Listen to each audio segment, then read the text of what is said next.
আলাইকুম ভিউয়ার্স, আশা করি সবাই ভালো আছেন। আজকে আমরা জেনে নেব কাশি কমানোর ঘরোয়া উপায়। একটানা কাশি খুব বিরক্তিকর পরিস্থিতি তৈরি করে। কার এবার সহ্য হয় একটানা খক খক কেসে যেতে? এর থেকে দ্রুত মুক্তির পথ খুঁজে থাকি আমরা। সাধারণত ঠান্ডা ও ফ্লু এর কারণে কাশি হয়, তবে অ্যালার্জি, অ্যাজমা, অ্যাসিড রিফ্লাক্স, শুষ্ক আবহাওয়া, ধূমপান, এমনকি কিছু ঔষধ সেবনের ফলেও এই সমস্যা তৈরি হতে পারে। কাশি দূর করার কিছু ঘরোয়া উপায়, যেমন মধু কিন্তু কাশি কমাতে সাহায্য করে এবং গলা ব্যথা কমায়। বিভিন্ন গবেষণায় বলা হয় মধু কখনো কখনো কাশিরোধী ঔষধগুলোর চেয়েও ভালো কাজ করে। তবে 1 বছরের নিচে শিশুদের মধু খাওয়াবেন না, এতে খাদ্যে বিষাক্ত হওয়ার সমস্যা হতে পারে। কফ কমাতে 1 কাপ লেবু মিশ্রিত চায়ের মধ্যে 1 চা চামচ মধু মিশিয়ে খেতে পারেন। 1 পিস ক্যান্ডি খেয়ে দেখতে পারেন। ক্যান্ডি শক্ত কফ নরম করে দিতে সাহায্য করে এবং কফ কমায়। হলুদ, কাশি নিয়ন্ত্রণে হলুদ রীতিমতো ঐতিহাসিক ঘরোয়া উপাদান। 1 গ্লাস গরম দুধের মধ্যে আধা চা চামচ হলুদের গুঁড়া এবং 1 চা চামচ মধু মিশিয়ে খেতে পারেন।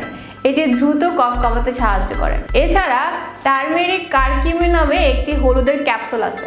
এটা সম্পর্কে জানতে আপনি আমাদের পেজে নক করতে পারেন অথবা আমাদের যে কোনো পোস্টে কমেন্ট করতে পারেন। এরপর আসছি আদা ও লেবুর শরবত। কাশি কমাতে লেবুর শরবতের মধ্যে আদা কুচি মিশিয়ে খেতে পারেন। এর মধ্যে 1 চা চামচ মধুও মেশাতে পারেন। লবণ পানি বুকের সর্দি দূর করতে অনেক উপকার করে থাকে। বুকের সর্দি বা কফ এমন একটি সমস্যা যার ফলে ঠিকমতো কথা বলা যায় না এবং মাথা সবসময় ভার হয়ে থাকে। কফ দূর করতে সহজ এবং সস্তা উপায় হলো লবণ পানি। লবণ শ্বাসযন্ত্র থেকে কফ দূর করতে সাহায্য করে খুব তাড়াতাড়ি। 1 গ্লাস কুসুম গরম পানির মধ্যে 1 চা চামচ লবণ মিশিয়ে নিন। এটি দিয়ে দিনে 2 থেকে 3 বার কুলিকুচি করুন। কফ অনেকটাই কমে যাবে। অ্যাপেল সাইডার ভিনেগারের ব্যবহার অনেক ক্ষেত্রেই হয়ে থাকে। 1 কাপ কুসুম গরম পানিতে 2 চা চামচ বিশুদ্ধ অ্যাপেল সাইডার ভিনেগার মিশিয়ে নিন। এর সাথে 1 চা চামচ মধুও মেশাতে পারেন। এবার এই পানীয়টি দিনে 2 থেকে 3 বার পান করুন। 1-2 সপ্তাহ পান করুন, দেখবেন বুকের কফ অনেক কমে গেছে। সো ভিউয়ার্স, আজকে এই পর্যন্তই। দেখা হবে নেক্সট অন্য কোনো ভিডিওতে।